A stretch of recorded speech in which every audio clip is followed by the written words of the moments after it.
upon a time there was truth in journalism, where brave men and women gave voice to the voiceless. But then the corporations bought the journalist, poisoning the news that we are fed. With those tainted sources, all we ever ate was a steady diet of status quo. This hijacked narrative hid the truth of mass suffering, injustice and corruption throughout our land. Status quo, status quo, status quo, status quo. To expose this shift to oligarchy came a band of honest journalists. They left the studio and hit the streets to give the microphone back to the people. From sea to sea, the people were empowered to share their truth. Their voices no longer stifled, reclaimed their power. Join the media revolution now.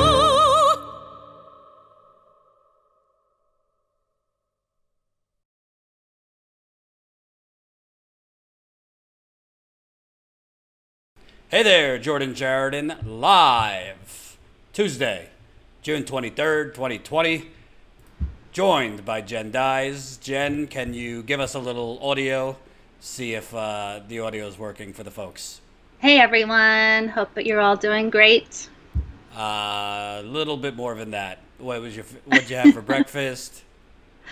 I actually, for breakfast, I have these like vegan breakfast shakes, which are really good. They're chocolate. Pretty exciting stuff. Yummy, yummy, yummy. All right, I think the audio is working. A bit of a delay in the chat, so let's see if it's working. 222. Colin said there was some echo yesterday, but 222. All right, I think it's working. We'll see. Let me move you. Yeah, I was gonna say I'm not centered. I can't. Oh, you have to be centered too. Hold on. There we go. Control. No. Option. Hi, everyone. There we go. Jen is kind of loud. Well. That's usually, I'm not the loud one. All right. So, well, I'm not getting complaints, Colin, so we'll see how it goes. Well, I don't even know where to start. We have 2 elections today. Well, 3, actually, if you count Virginia. But we got Charles Booker in Kentucky. We have Jamal Bowman in New York. Frankly, not happy with either candidate. Charles Booker rescheduled on me 3 times and then blew me off. It's okay. You know, I won't make this about me. But, you know, I guess once we get a higher subscriber count, maybe they won't blow us off. Jamal Bowman, in fairness, I didn't really reach out until very late for an interview. But I've been trying to find out if he's having a campaign thing tonight, because I'd like to go cover. Haven't gotten back to me yet, so we'll see. Maybe they're not having anything because of COVID, or, you know, we'll see what happens. But both elections are important. I think it's a lot more likely that Jamal Bowman will upset Elliot Engel. I think it's really, really tough in Kentucky, and frankly, I think we need to, you want to talk about defund the police? How about we take elections out of state control and have an independent agency that oversees elections state by state? Because it is obscene to call this a democratic election when in Kentucky they have cut down polling places by 95%, and you literally have, I think for Louisville, which has the highest proportion of black people in Kentucky, I think there's like 1 or 2 polling sites for, I think the number was over 100,000 people. It's obscene. It's getting hotter out. It's not a holiday for most people. There's going to be God knows how many people disenfranchised, and those people are probably not voting for Amy McGrath. Right. Yeah, I don't even get the Amy McGrath thing. She's called herself a Trump Democrat, so people like Hillary Clinton and all them going to bat for her, like she's not gonna, her voters aren't gonna be disenfranchised. So let me let Jen send a text message out because we're sending a text out. If you want to text when we're live, you know what to do. Text COUP to 370-370. That's COUP to 370-370. That's how you get a text message. Also, smash that like button. More people that press the like button right under the live stream, the more people that will see this very live stream. We got over 200 people watching right now. 112 of you have smashed that like button. Let's get it up to the size of the audience. We are live on Twitter right now at Status Coup. I think we're moving there on Twitter. I think we're almost at 40,000 Twitter followers, which is not bad. Yes, follow us at Twitter. We're live on Twitch. Colin, our editor and a real gamer geek, is now, and I'm not making fun of him. He would gladly say he is. He is now doing Twitch shows for us. So he is, I guess, doing a show, hopefully with his cat there, while he edits the live stream. So I haven't seen it yet, but he started yesterday. So you could go see Colin's show on our Twitch channel. That's twitch.tv/statuscoup and all that good stuff. Jen, I don't know, we'll get to it later, but did you see the videos we posted from the Tulsa rally with the two Trump religious ladies talking about how we need more authority in our life because my ex-boyfriend told me I need to... I did not see that one. Okay. I saw the other, yeah. So we'll debut that for you, give you a nice chuckle. Jordan's voice has great presenting skills. Poopy Cakes, actually, I don't want to say who, but I was told recently that my voice is a weapon. Just letting you know.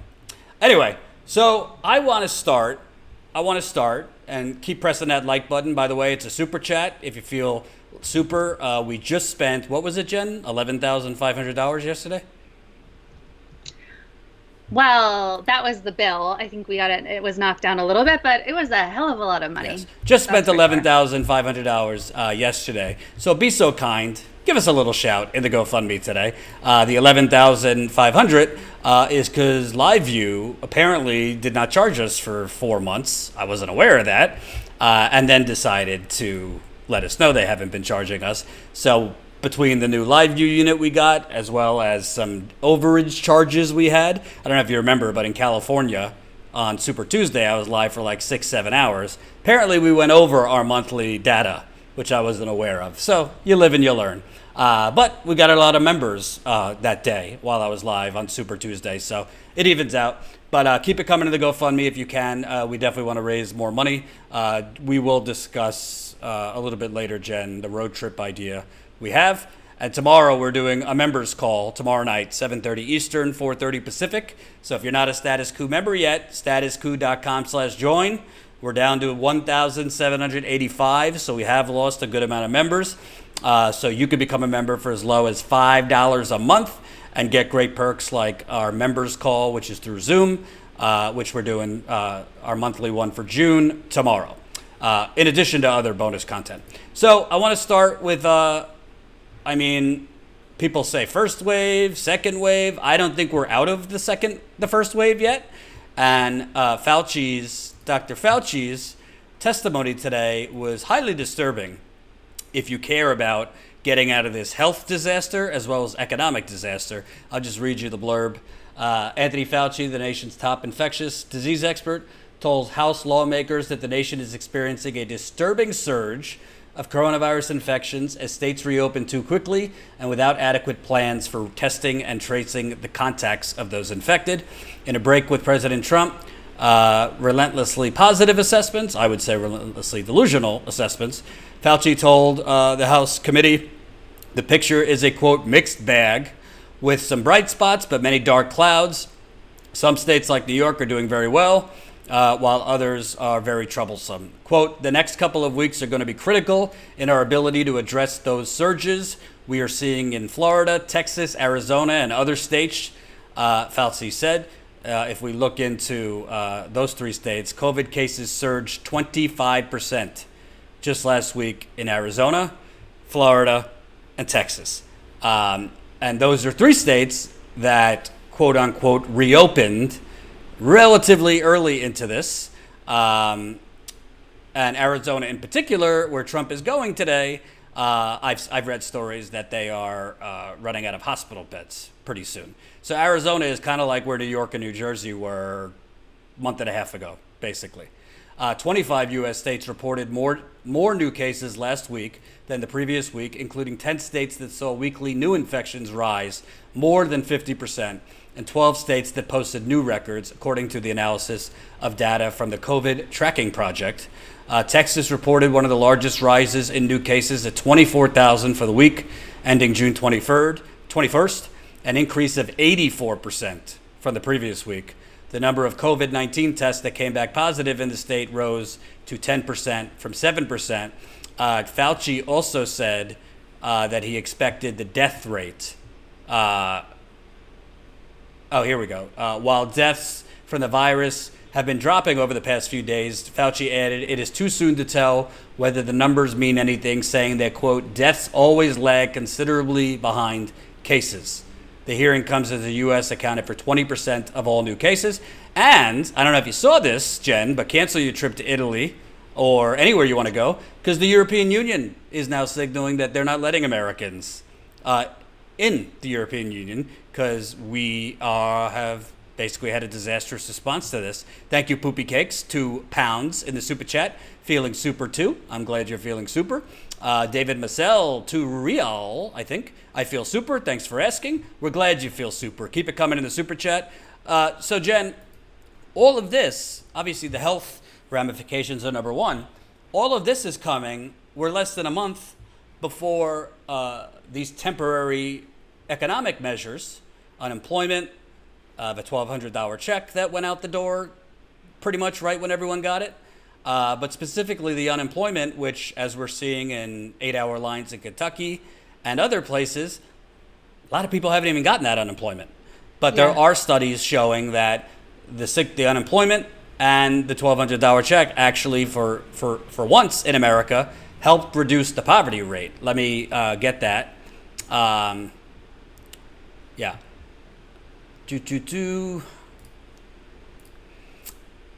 A recent study from University of Chicago using census data found that the poverty rate actually decreased from 10.9% in early 2020 to 8.6% in April and May. That's not just unusual and highly welcome. It is the lowest rate ever recorded since the government began keeping official poverty rates in the 60s. The reason is two parts of the CARES Act passed back in March: the one-off economic rescue payment, the $1,200 and $500 for children, and the huge expansion of unemployment benefits. Well, Trump is signaling he don't want to do that again. The Democrats, I don't really hear them talking much about anything more. They've talked about an expansion in unemployment benefits, but they have no leverage now. And the Republicans have been talking about that this, in their delusions, that this is keeping people from wanting to work, even though there's no jobs. So you got the case count increasing. You have other states, like not just the protests where most of the people were wearing masks, but most of these, these culture warriors who have now made mask wearing a culture war. I don't know if you saw that video of that angry white dude storming into, I think it was Walmart, and he refused to wear a mask, and people had to the guy had to shove him. But I see two things colliding: this case count increasing, and I just don't see another economic relief package of this kind of unemployment getting to people in enough time with the $1,200 check, which isn't even satisfactory enough. Yeah, they were just trying to placate people so they didn't storm the gates. That was all the $1,200 was for. It's like, oh, our government's actually going to give us real money. And it didn't matter that it was really not anywhere near enough. And it was just a measure of placation. Hold on, $545 away from GoFundMe, putting that in. So the thing that boggles my mind is, and that's why we want to do this tour, call it the COVID Depression Tour, and speak with people that are economically devastated. But this is literally, it's kind of like, I don't know, using duct tape to keep, your house put together. Basically it's showing that people were within $1,000 check and the $600 from going under, yet other countries in Europe were just paying people's payrolls, 80% of payrolls, whereas here, it's an election year. You're getting closer to the election, 6 months. So very rare that anything is done so close to an election. And frankly, Trump, if he continues to be down 10 to 13 points, you would think he would smartly even double down, give more than $1,200, do expand health care, do other things. But from everything we're seeing with Trump, it seems to me he's not actually trying to run anymore as an economic populist, but he's trying to run just a double and triple down race war and a culture war, because he's not signaling any more economic relief. So as soon as this Band-Aid comes off, that unemployment, which again, a lot of people haven't gotten the unemployment, without getting another $1,200 check, which is not enough, I mean, we could very quickly be looking at a Great Depression. And by the way, real unemployment right now, sits at 20%. Yeah, so I have a couple of thoughts. One is that I am surprised that Trump hasn't pushed for more additional populist measures, because he could easily win more voters that way. People are desperate. So I really don't want to get into his ridiculous Tulsa rally, but his numbers were not good there, and that surprised me. I think it surprised a lot of people, and I think that oh, I see your message, Jordan. The text didn't go out. I'll check on that.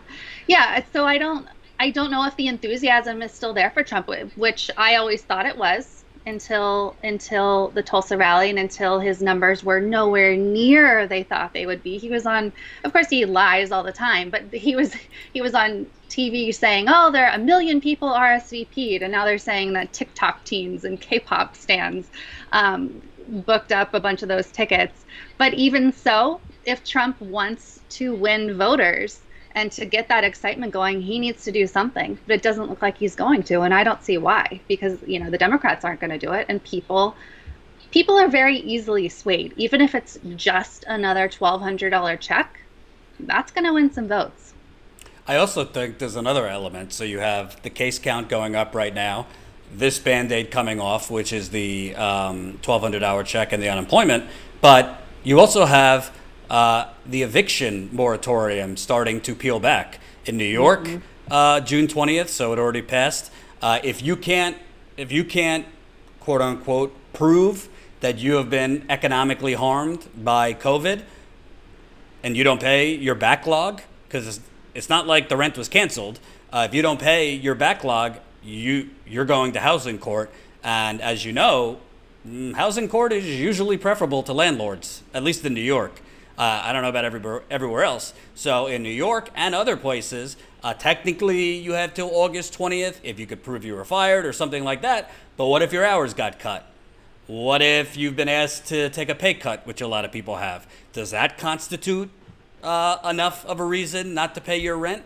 Again, housing courts tend to side with landlords. So we also have this collision of possibly more people out on the streets during a pandemic. And frankly, I just don't see anything. The Democrats, the reason why them basically just giving the Republicans what they wanted on the first bill, why that was so disastrous, is that was the only period they had leverage. Now they really don't have leverage. So they can't demand anything. And frankly, they're not going to demand much, because this is the problem in the United Corporations of America, Jen. They don't want to demand, UBI. They don't want to be fighting for expanding Medicaid. Don't call it Medicare for all. Just say, right now, let Medicare cover everything. They don't want to call for, more nutrition programs, more this, more that, because they're heavily reliant on their donors right now for their Senate races, for their congressional races, for obviously the presidential race, and their donors do not want them expanding the welfare state, even during a pandemic. So they're basically, verbally pushing for, just enough to make it seem like they care. Oh, is my mom watching? Yeah. Hey, Mama Coup, Lori Sheridan. Yay, Lori. Gotta love her. Love Lori. Gotta love her. Mom, feel free to leave in the GoFundMe. Oh, Gina, getting us started in the GoFundMe. $15. By the way, Jen, I don't know if you know, my father is asking me now to produce him a YouTube show, a weekly YouTube show. It would be a jewelry show. I told him not to do it, but he's not listening to me. So, anyway. Yes. There you go. So, by the way, I did vote for Bernie Sanders today. Proud of it. Yay. So that I could tell my children eventually that I did vote for Bernie.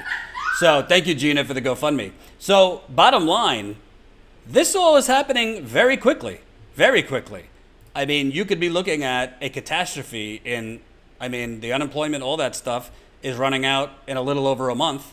And a lot of people haven't even got the unemployment. And I don't know where these Republicans are, and frankly, some Democrats get these delusions. My mom could tell you, she's in the super chat, she's a small business owner.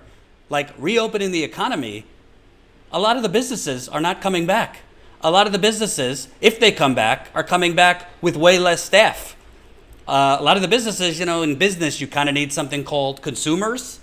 So it's not like when, the unemployment, Republicans think, oh, you could just, whatever, the economies are reopening, things are better in New York, this and that. A lot of the businesses aren't going to make it out of this.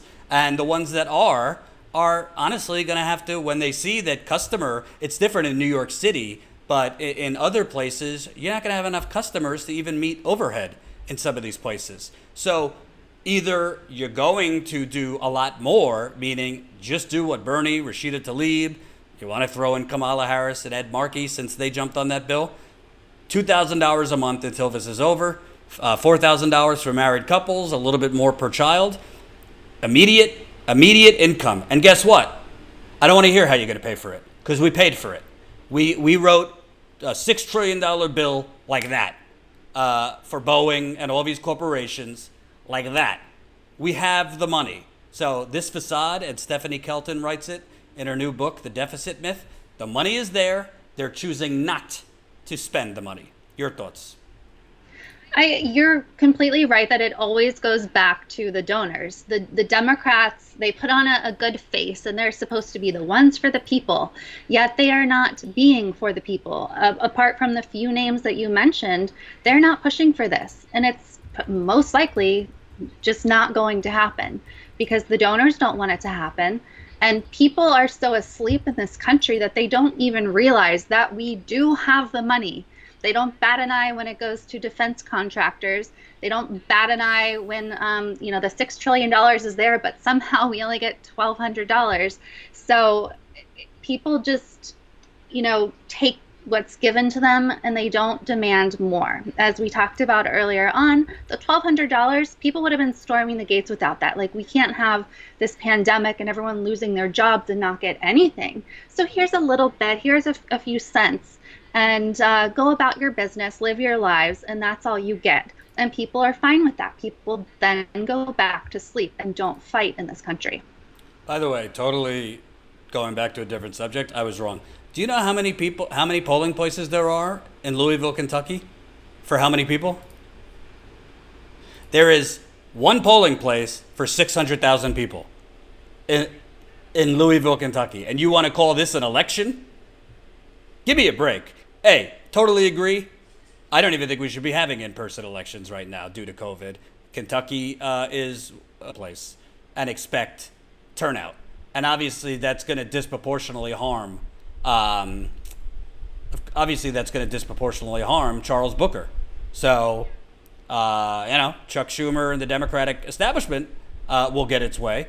And I think this quote says it all. If Charles Booker barely loses, I think the integrity of that election is in question. Republican state representative Jason Nemes said Monday, because Louisville, which again, for 600,000 people, they're going to have one polling place open.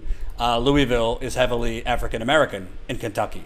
So beside, Russia's attacking our democracy. No, we're attacking our democracy. If you want to be generous, call it incompetence, but this is intentional, and they're using the coronavirus as an excuse. And you want to talk about, obviously this protest movement is great. Obviously the number one thing is stop killing black people for police, but This is racism too. I don't want to hear coronavirus as the excuse. Yes, there should be less polling places, but they're using coronavirus as an excuse for draconian cuts. I mean, you're literally, by that rate, you'd have people online for 10 hours. I don't even know that there should be fewer polling places for because of coronavirus. Should there be more? Because then people could spread out more. I mean, I get the reasoning, but I just don't get, if this is truly meant to be a democracy, which of course it's not, by the powers that be, voting would be accessible, it would be easy, and it would matter.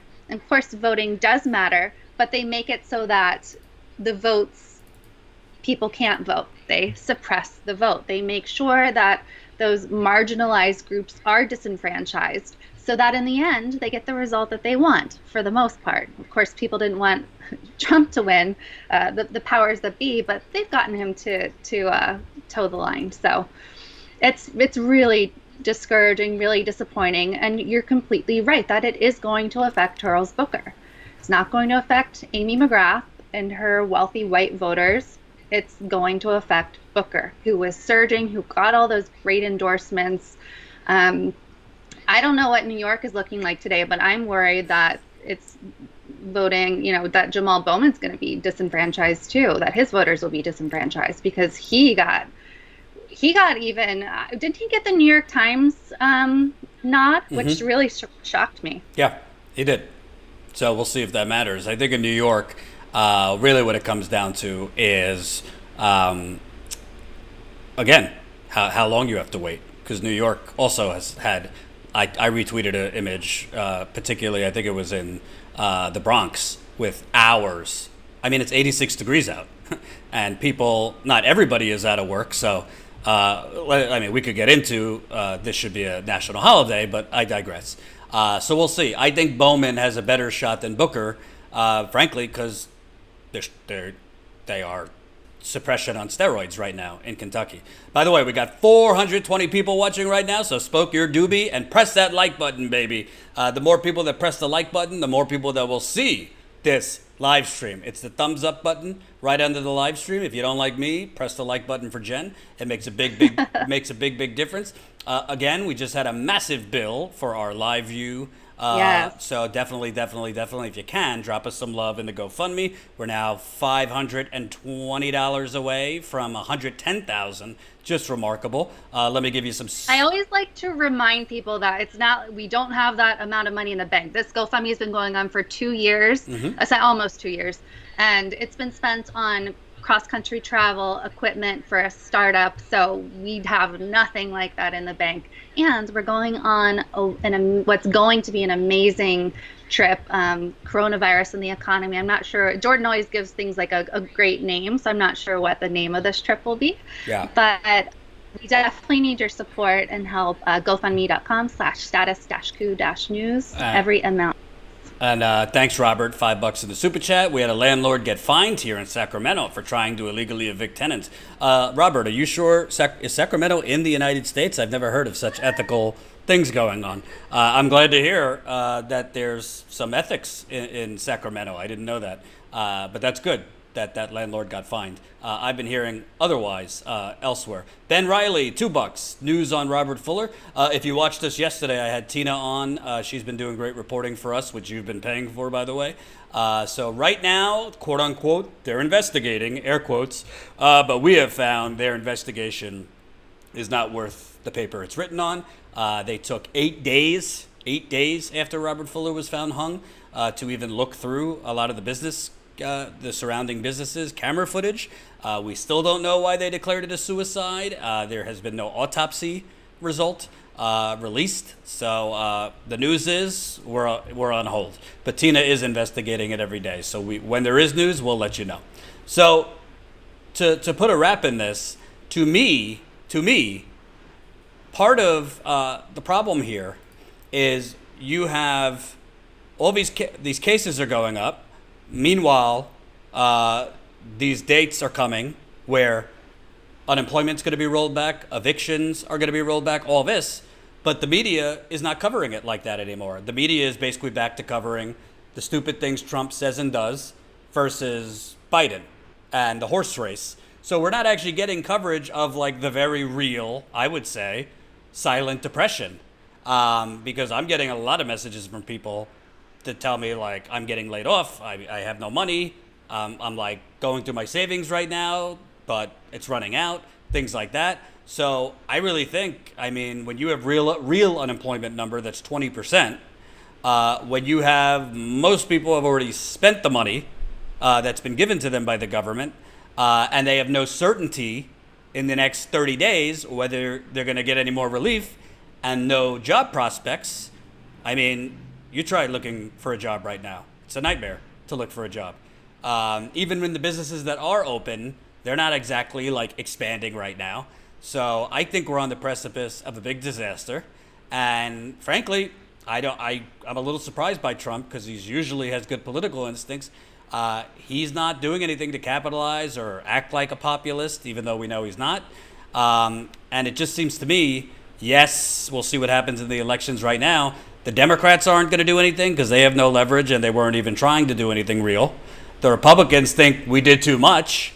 And now coronavirus has very, very disastrously entered the culture war, where it's almost like it's becoming the next Fox News Benghazi. Like, this isn't real. Don't believe your lying eyes. Thank God Trump supporters seem to not be fooled, and a lot of them didn't show up. But that's how the coverage is when you're looking at more in the right-wing sphere. That, the case count's going up because that was always going to happen, but don't worry. You have Larry Kudlow going on TV saying, oh, no, it's not a second wave. It's just a minor influx. It'll go away. I think, as Rick said, hate to be a Debbie Downer, but Rick said it best. We're doomed. Unless something surprising happens and like Democrats and Republicans come together and do something like legitimate, like the European countries have done. But I just don't see that happening. And unfortunately, I think I want Trump to lose, but I think that's only going to help Joe Biden win more. And frankly, when Joe Biden gets elected, I don't see him doing much more than Trump is doing right now. Maybe make Obamacare easier to obtain, but that's not enough. I mean, who's going to bring back these businesses? Who's going to create a government jobs program for wind and solar jobs? Joe Biden? No. Who's going to,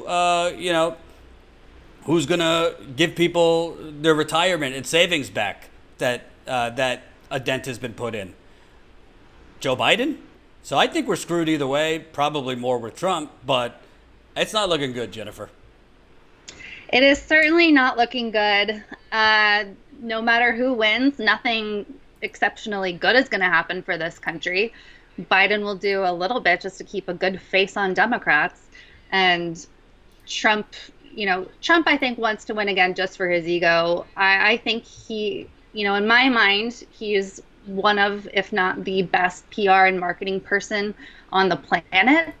So it's shocking to me. I just keep going back to that, like that he hasn't done more, that he hasn't pretended to be more of a populist like he did in 2016. And I don't know if that will change. I don't know what his plan is, or if he thinks he just has us in a bag, because he really does have this cult around him. And if he thinks that they're just going to continue swarming around him, and certainly many of them will, but we still have those battleground states where it is close. And depending on which poll you look at, which state you look at, one or the other of them is ahead. And on the other hand, Biden's looking good nationwide, which of course doesn't count as much as the battleground states. But either way, it's not good for the country. No real change is going to happen. And it's hard to feel, it's really hard to feel positive right now, because what is there to look forward to? Well, if you want more coronavirus. If you want something to look positive about, I just got an alert from Alyssa Milano that 175,000 people apparently logged into this grassroots fundraiser call with Biden and Obama. So we could cheer for that Obama's back in the game now. So a sea of empty platitudes are coming, at least coherent empty platitudes, as opposed to Biden. Obama, can still construct sentences and all that. But Obama's doing the first fundraiser for Biden today. I guess it's through Zoom or something. I guess 175,000 people signed up. Obviously, Obama is going to go all in because, frankly, why do you think Obama went all in to stop Bernie?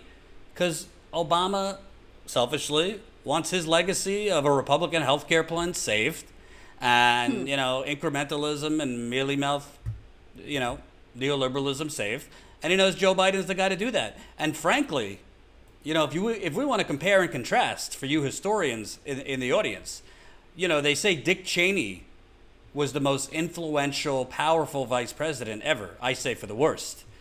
He was really running Bush's brain for a lot of that. By the way, we got 450 people watching right now. 321 of you have pressed that like button. Please do your patriotic duty and smash that like button. Thank you very much. Kelly Elaine, $10 in the GoFundMe. Thank you, Arlene Chambers, $25. We are now, $485 away from $110,000 raised. And a reminder, Jen, what do we have tomorrow night, 7:30 Eastern time? Oh, I'm so excited. We have our monthly member call. It's going to be so fun. You guys get to ask us all your burning questions. We have a great time chatting back and forth. It's just a real fun atmosphere. Usually we have about 100 people show up. We might even get more showing up this time. So we will definitely have a great time. So statuscoup.com/join. Ask us anything. We tend to give way too much information, and Jordan always says that I yell at him for spilling the beans, but sometimes I get a little carried away and fired up on certain topics, so I tend to spill the beans too much too. But it's a time. Right. So definitely $5 a month. It's not. Yes. We're 15 members away from getting back to 1,800. We were on our way we were almost at 2,000, but obviously a lot of people have had to cancel with coronavirus, which we totally get. So, want to flip the script here. I don't know if you saw this, Jen. Let me remind the audience. Jen, you remember that video of the two New York City cop cars basically running over protesters like a month ago? Yes. Let me remind the audience here.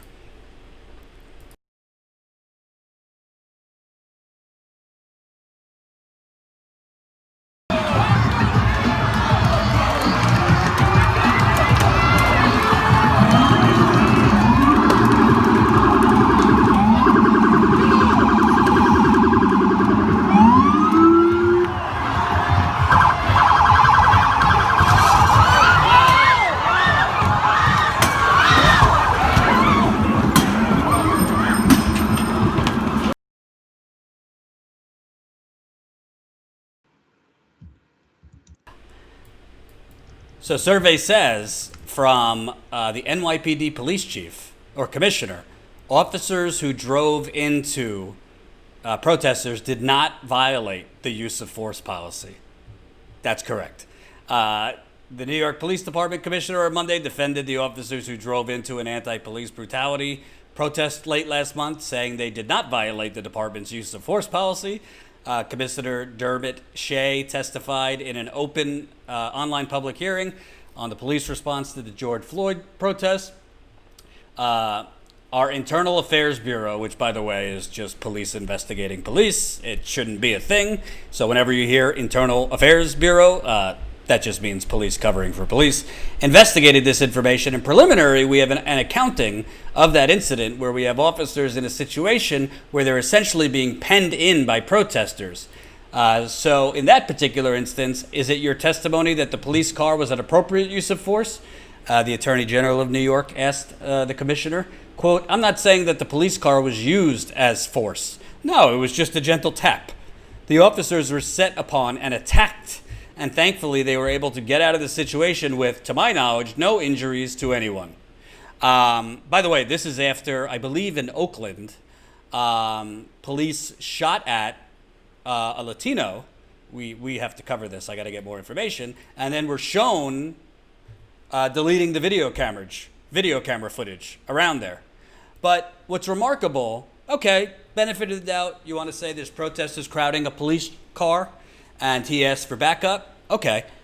That second police car didn't come in and let's pause for a second, survey the situation.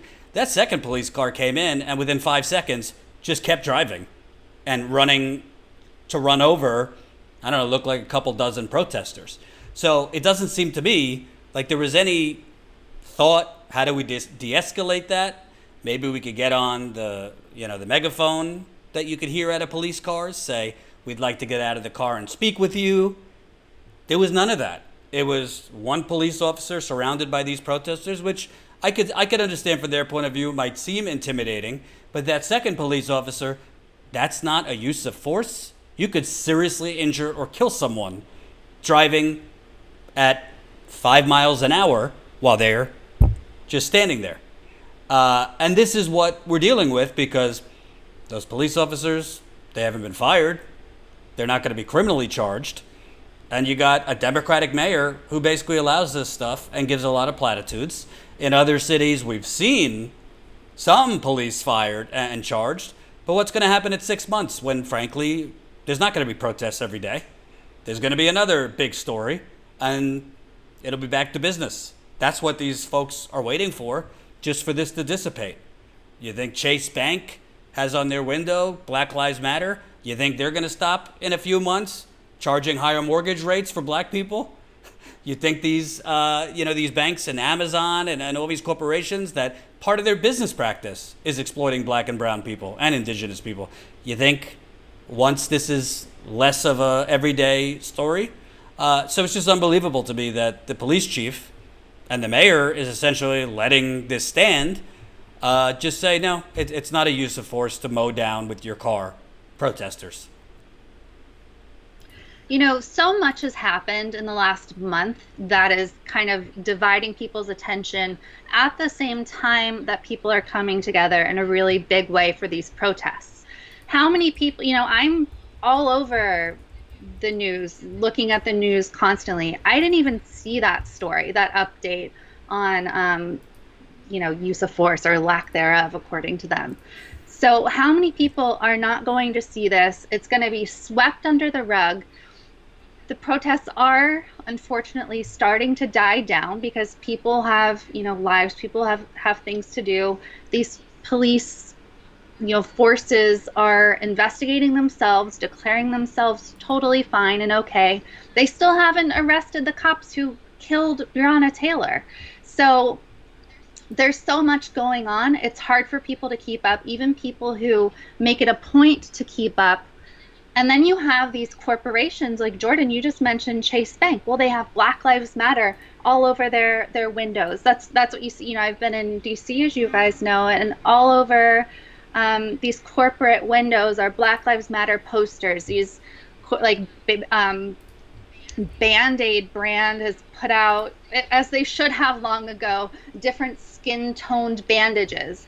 You see these advertisements supporting Black Lives Matter all over TV. But what does it really boil down to?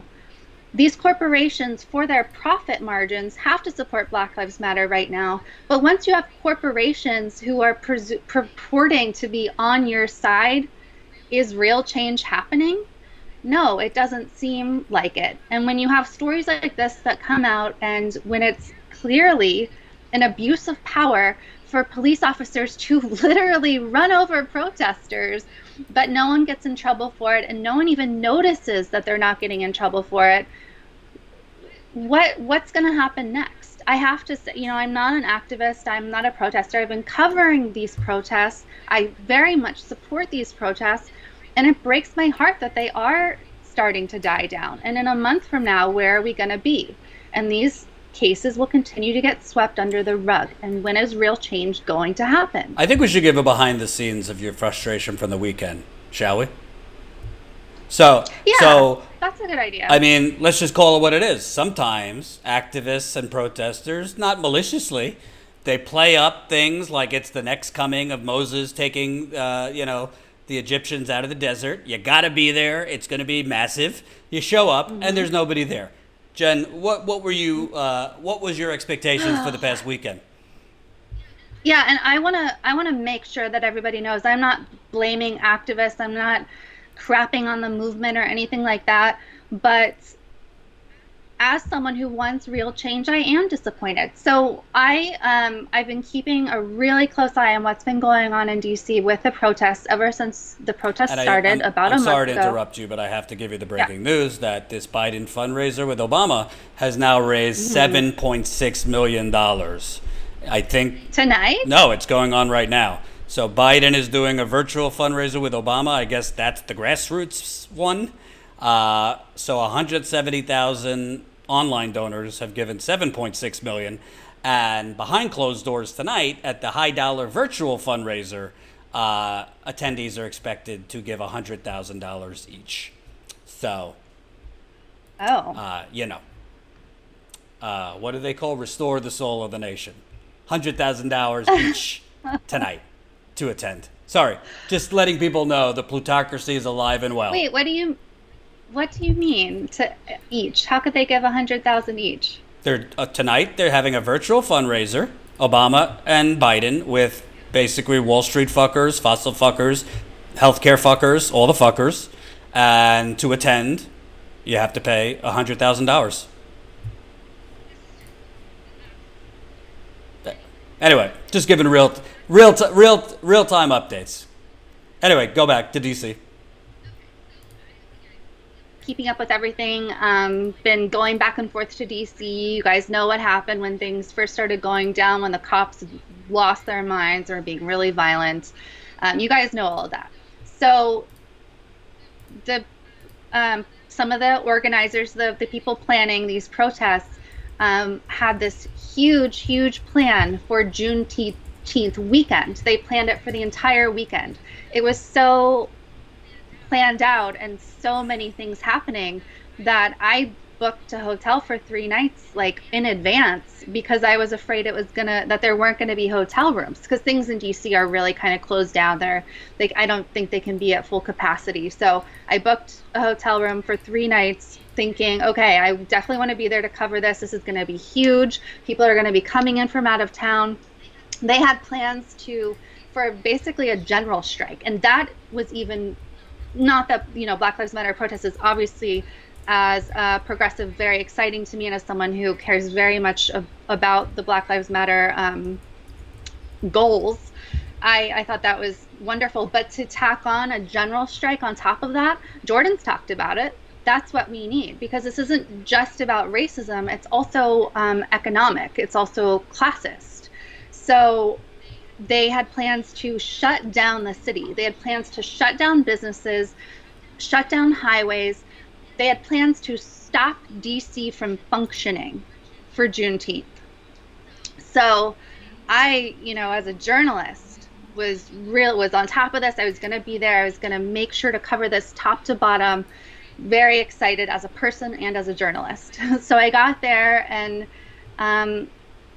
Juneteenth was the 19th on last Friday, and things definitely were not, there weren't as many people out as I expected by far.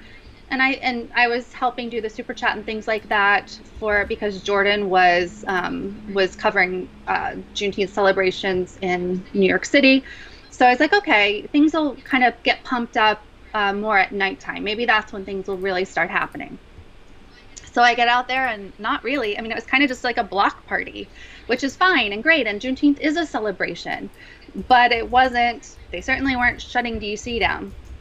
So then I looked at the plans for Saturday, and I showed up to attend marches. There was supposed to be this Black, trans, and queer march. Nobody was there. There was supposed to be so many different events, so many different gatherings, so many different protests, and 1 second here, my computer's freezing up a little bit. Nothing. There was nothing.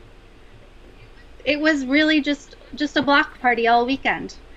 And yeah, events were canceled. Events just didn't happen. And I kind of felt like it was a waste of time in the fact that I had booked these 3 nights and nothing was happening. So I was disappointed, because it's like, here we are at this moment. It felt so different, and it was different. These protests happening all across the country. Again, I'll say it again, Breonna Taylor's murderer has not been arrested yet. What's happening with that? there's still so much to fight for. And it just fizzled out. And I'm worried on a personal human level that it's going to continue to fizzle out and that no real change will happen. We'll just continue to have these corporations pretend to support Black Lives Matter, and everyone will go back to sleep. This country is not good at protesting, is not good at demanding changes. Well, I also think it shows the unpredictability, because you're getting messages like they're going to shut DC down and it's going to be massive. Then there's nothing, so you go home, and the day you go home, then they're in the middle of Lafayette Park bringing down, what was that statue? Albert somebody? Well, they brought down Albert Pike, so I was there for that. I got there By right the way, after they like brought Sean it down. King, let's relax with like bringing down Jesus. I mean, I'm a Jew, but like Oh. bringing down the statue of Jesus. It's okay. Jesus was a Jew. Yeah. I mean, I think you're giving Trump a victory when you go that far to like, let's bring down the statues of Jesus. Anyway. I think it's important to say on the Sean King side note that a lot of Black and brown people have a lot of problems with Sean King. Oh. So, yeah, that's what happened in DC. No, but I was saying you left thinking because nothing was going on, and then something was going on. So they were going to bring down which statue is in Lafayette Square Park? Oh shoot, I'm blanking. It might be Jackson. Andrew Jackson. Yeah. Yeah, so they were going to bring down Jackson. They actually were not successful in doing that because the cops then became like they were when the protests first started. They started pepper spraying people and being really rough and violent. Protesters also attempted to set up an autonomous zone in DC, which didn't really take off. But that was a small group, but you never know when things are going to happen, and it's certainly unpredictable.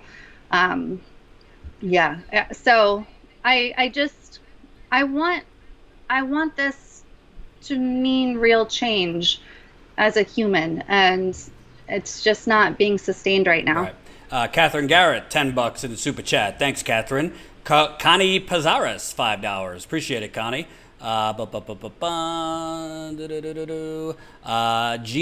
9, $7. The one battle that affects everyone is economic equality. Couldn't agree more.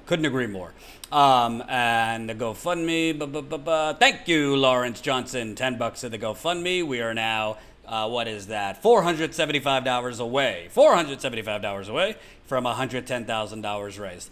And I will say, I mean, listen, it is hard to sustain protests every day, coordinated around the country. So there's going to be lulls in this, and that's okay.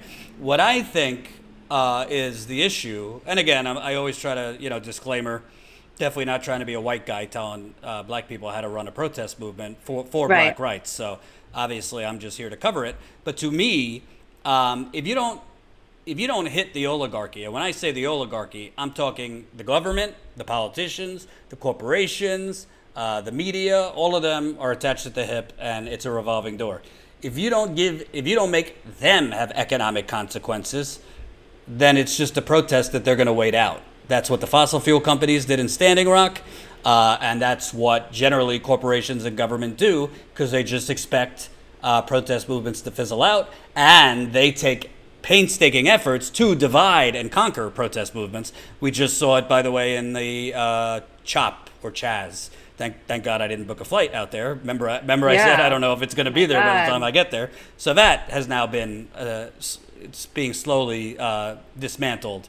The autonomous zone in Seattle, there were white supremacy threats. There was violence within the group. And multiple shootings over 2 nights. Right, and that's not because of Black Lives Matter or anything like that. That was just miscellaneous, people involved, whatever the case may be. Whether there was... And you know what? It would not surprise me. I have nothing to back this up right now. I am just talking on a historical level that radical movements tend to get co-opted by the government. Yes. So we'll see in 20 years what reports come out about this. So... Bottom line, I want to see these movements, keep racism, police brutality at the forefront, But how about organizing some type of strike that's more than May Day, that's more than one day? How about, whether it be Amazon, the fast food industry, the banking industry? I could give you a long list of who to strike. See if you get change after a week of that. This country, Jimmy says it well. This country would come down to its knees if there was a real strike movement like that. And frankly, I think you might see a resuscitation, bringing us full circle to what we started out talking about, if they do not extend that unemployment, which again, not everybody has even gotten their unemployment. If they don't give more than another $1,200 check. When people are economically devastated, you might see people out on the streets again like we saw in the first week or two of those George Floyd protests, and it might not be so peaceful. I'm not calling for violence, but if they leave Americans to basically, hey, we gave you a $1,200 check, we gave you unemployment, cases are going down, the Republicans might, in their alternate reality, say. Democrats might verbally speak out against it like they always do, but not actually do anything about it. You might have a lot more protest, and it might not be as peaceful, to tell you the truth. So we'll see what happens, but we will definitely cover it. Which brings us to, as a journalist, Jen, I've been struggling because there's like so much to cover, but it's almost like for us to actually get out of the field, what do I go do? I can't go to Navajo Nation, even though I wanted to go. I realized, I think Anat brought it up to me, like, they might not want you to come. They might not want people from New York to come to Navajo Nation because New York had a high COVID case. So I might not even be able to go there right now and cover what's going on there. And they still have a large stay-at-home in place. So I don't even know who I'd be able to interview. Then I was thinking maybe I go out to Seattle, but do I really want to book a ticket to Seattle for the autonomous zone? But when by the time I get there, it could be shut down. What do you know? It's getting shut down now. Then I was thinking, well, maybe I would go to Kentucky to cover the Breonna Taylor case. But from a couple people I spoke to there, that's kind of up and down. Like sometimes there's protests and sometimes there's days with nothing. So it's kind of been a little unpredictable in terms of like what to go out that like we would normally choose a story and just go, because there's it's very hot and cold on actual things to cover and people out to cover it. Like we don't have the funds to like send me to Tulsa for a night. Like we're not going to just like go send me to a Trump rally in Tulsa. We're just not, we don't have that kind of money. So we came up with the idea, what about like a COVID road trip? It's kind of similar to what I did at the Young Turks, which was like a disappearing middle class tour, which is basically just like driving through some states, meeting up with some viewers and interviewing them about their economic pain, which sounds simple. And logistically it wasn't simple, but like nobody else does it. And right now, like we're getting the data, 20% real unemployment, 8-hour lines in Kentucky, but we're not really seeing the faces. We're not hearing the stories. So that's what we're trying to do. We're thinking next week. Loosely, right now we have an idea like Pennsylvania through West Virginia, through Ohio and Tennessee, but that could change, like just generally East Coast, Midwest, Southeast, but nobody's submitted their stories yet. I've been saying email info@statuscoup.com if you have a story about your economic struggle during COVID. Your social struggle, if you were having struggles before COVID economically and it's only been compounded now, we want to know your story because we're planning on doing a little road trip next week because I got to get the hell out of the apartment. I'm going crazy, even though I love Anat, but I'm just not good at, sitting for months and months. I got to be out there. Jen is planning on joining, but we need people and stories. So definitely email us at info@statuscoup.com. We'll organize it, preferably outside because obviously COVID spreads a little bit more inside. I've met people for interviews at like Walmart parking lots, McDonald's drive-thrus. We ain't 60 minutes. So we definitely want to show what's going on and who's being affected, people's current pain and future fears based on this uncertainty. So right now we're telling you, if you have a story, if you're living within driving distance to us, we're talking the Northeast, the Midwest, the Southeast. If you really got a story, I'll drive to Iceland. Just kidding. which isn't even possible. But thank you for clearing. Send us your story.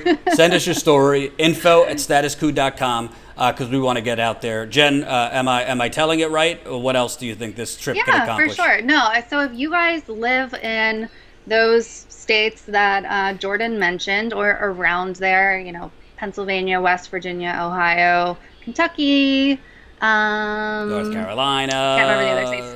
Yeah. So don't think that your story is too small. That's what Status Quo is all about, is giving the microphone back to the people. If you know of people who are having a difficult time, email us. If you know of groups that are helping people having difficult times, email us. We really, I spent a huge part of today going through and looking up news stories and potential names of people to reach out to.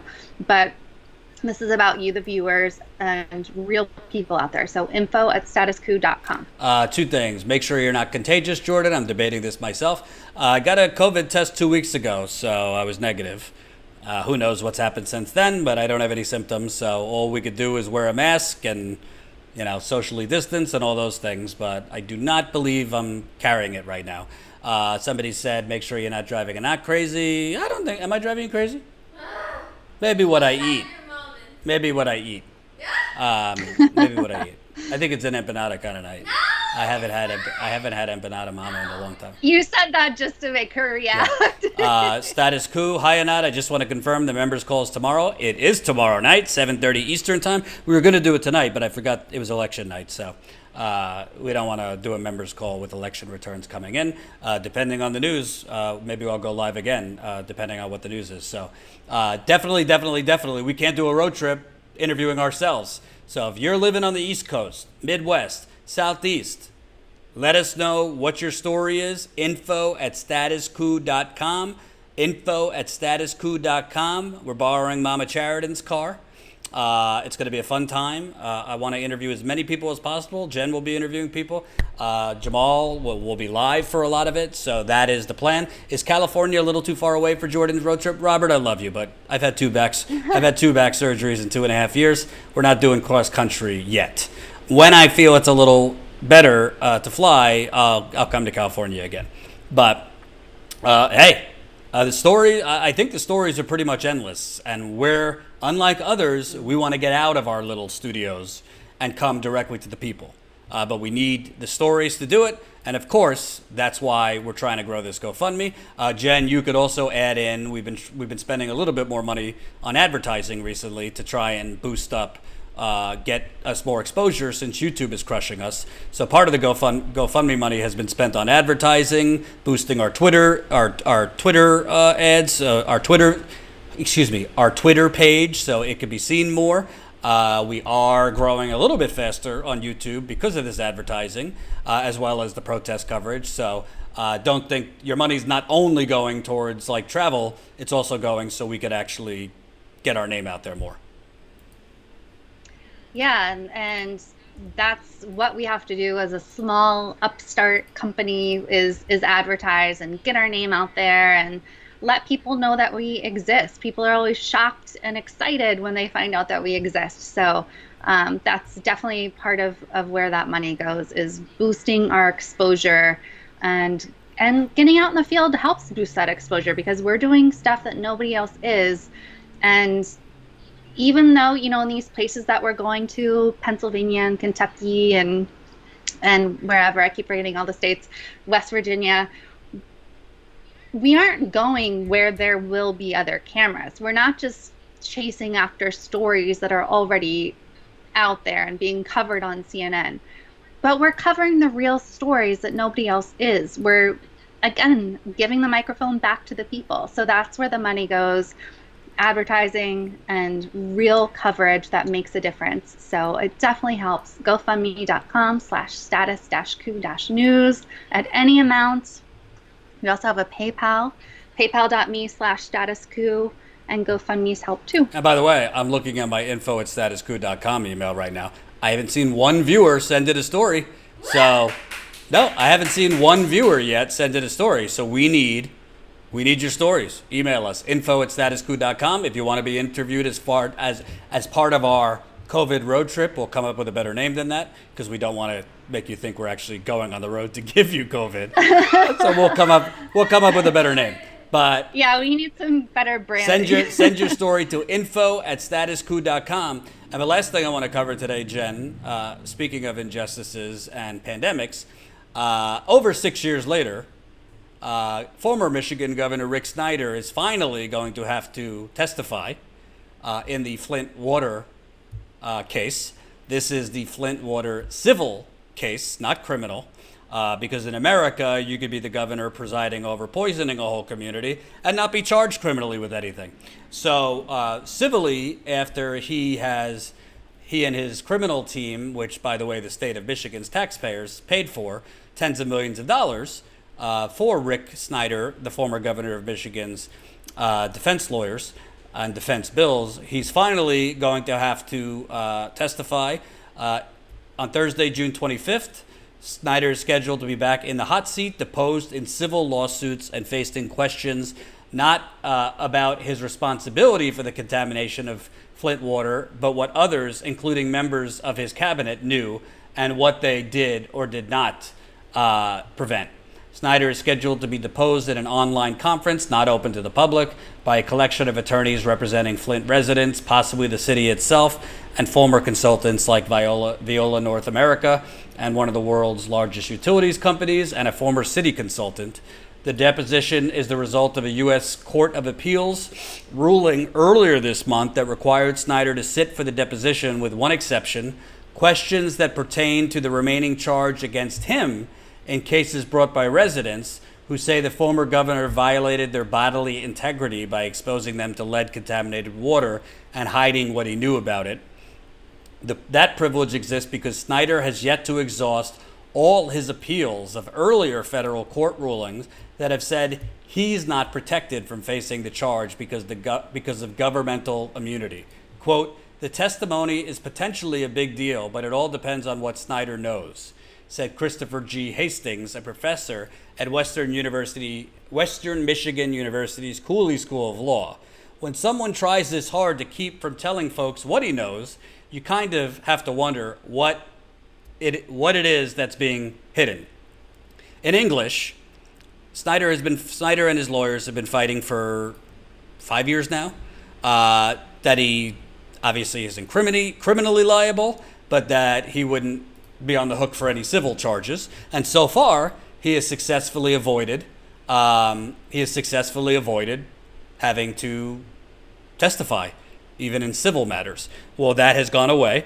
And in Michigan, and in other states, by the way, they have, you want to talk about the police and their immunity standards that people are trying to get rid of. Qualified immunity for police. Government officials in Michigan and other places have a hell of a lot of immunity. If a catastrophe like the Flint water crisis happens under them, in Michigan, they have governmental immunity if it happened in the basic duties of their job or something like that, unless you could prove something seriously criminal, which is ridiculous. You are a public servant. So if your recklessness, if your negligence killed people, you shouldn't be immune to civil charges. But in Michigan, the civil standard is very heavy, and that's what's protected Rick Snyder for all of his time. Now, Jen, based on, I won't get into details, but based on what I know and sources and all that, my guess is Rick Snyder's deposition is going to be a variety of I don't recall, can't say I remember, I'd have to go back and look at my emails. I don't recall. Can't say I remember. Yeah, that was 6 years ago. Which is why you don't want to let somebody wait 5 years where they can use this stuff. But from sources I have, let's just say the story we broke is being used civilly. So when people think, oh, we're just breaking these stories and nothing is happening, the story we broke, in April for Vice, basically showing that Snyder was warned a year before the Flint water switch that if Flint used the Flint River as a water source, there would be bacterial risks to residents, which obviously there were, judging by the Legionella outbreak. There'd be carcinogens risk, which were the TTHMs. So he was warned a year before the switch. He allowed it to proceed anyway. Our reporting indicated he also found out about the deadly Legionella outbreak in October 2014, 16 months earlier than he testified to Congress. We obtained investigative subpoena documents to back that up. With the Attorney General of Michigan was not so happy that we got those documents. And from what I hear, our story came out after some of the civil depositions had already happened, but not this one. So I do believe some of our reporting might be part of that questioning. And Rick Snyder, he's got to be careful, because you could say, I don't recall till you're blue in the face, but you got to answer some things. And, you also don't want to incriminate yourself either by full stop saying, no, that's not true, when you don't know what the civil or criminal lawyers have. Yeah, it's definitely going to be interesting to see what comes out of this, and that's one of the really great things. It's kind of a little bit of a tangent, but you guys made the fact that our reporting is out there, you guys made that possible. So if in fact some of our reporting is used for this, that's pretty incredible. So you guys should feel really good about that too. Yes. Putting the story in the super chat for new subscribers if you never read it. So the other thing that I want to point out, and I said this during my one of the protests I was covering, but I also think let's not just talk about racism in the context of police brutality. It's now over 6 years. They still don't have clean water in Flint. 53% black population. Why do you think that is? What about East Chicago, Indiana? What about Navajo Nation, Standing Rock, Cheyenne River, countless communities in California that are predominantly Latino that have dirty water or air pollution? So there's a lot of, they call it environmental racism. I just call it racism.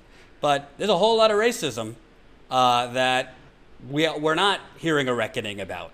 We're hearing a reckoning finally and meeting a reckoning with the police brutality, and that's a long time coming. And some of it we're starting to see in the media, with white editors stepping down and black reporters and things like that finally speaking out about their voices being stifled, them not getting promoted, certain things like that. But we also need to talk about the racism of the Flint water crisis. The water contamination crisis is also spreading to white communities too. But for decades and decades, industrial plants, industrial waste was dumped in the backyards of black communities, brown communities, and indigenous communities. Nobody's getting reparations for that. The people of Flint, they don't have Medicare for all still. They don't have clean water. I still hear from people that are having liens put in their house because they're not paying the water bill. So I hope as this protest movement evolves, it expands its portfolio, so to speak, from the police terrorism to the government terrorism. And we'll see. If in a Game of Thrones context, we do have little owls monitoring Rick Snyder and that deposition. Not saying I will be able to get access to it because it is private, but I'll know, generally speaking, what is said, what is not said. I'm assuming it's going to be a whole lot of I don't remember, that kind of thing. But hey, it's progress that he's even being deposed and even having to get in front of lawyers and things like that. So that is good because it's very rare we actually see government officials actually held accountable for anything. And by the way, let's not let the criminal prosecution off the hook, because a lot of the things we broke in that story, Jen, the criminal team, they've had sitting on their desk for a year and a half, and they've done jack shit about it. Oh, yeah. So, anywho. All right, that's all I got. Reminder, tomorrow night, 7:30 Eastern Time. If you're not a Status Coup member, what are you doing? sign up, statuscoup.com/join to join our members call tomorrow, 4:30 Pacific. It'll be a lot of fun. I'm going to have Lee Camp on tomorrow, so that's exciting. Also interviewing Colorado Senate candidate Andrew Romanoff tomorrow, so that's exciting. So between Lee Camp, Andrew Romanoff, the members call, this road trip that we're trying to get together, we're busy. We're busy here in the Coup. As a reminder, email us at info@statuscoup.com. If you got a story, if you're in the Northeast, East Coast, Northeast, Southeast, Midwest, we don't know our exact path yet, but we're going to be generally driving around next week, interviewing people with stories, economic pain, their struggles as a result of the coronavirus. So we definitely want your stories. Somebody left a super chat, $5. Peace Walker, I got a story about voter suppression if you're interested. Absolutely, email us, info@statuscoup.com. We will definitely take a look at that. Appreciate the super chat. 222. Did I miss any others? 222. Let me make sure I didn't miss any. Okay, we finished GoFundMe at $109,525. So hopefully we can get that $475 raised before tomorrow. I will be on the lookout for the results tonight, so definitely join our text list in the event that I'm going to go live tonight. Not sure if I will, but if I do go live, you'll get a text. So join.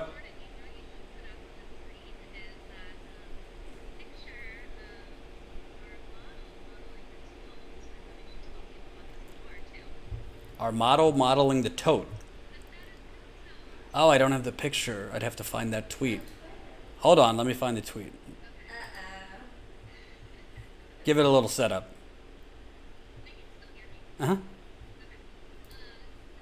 Oh, we have this beautiful, beautiful, amazing model named Anat, who is modeling this wonderful Status Coup tote bag that you should all buy. Hold on.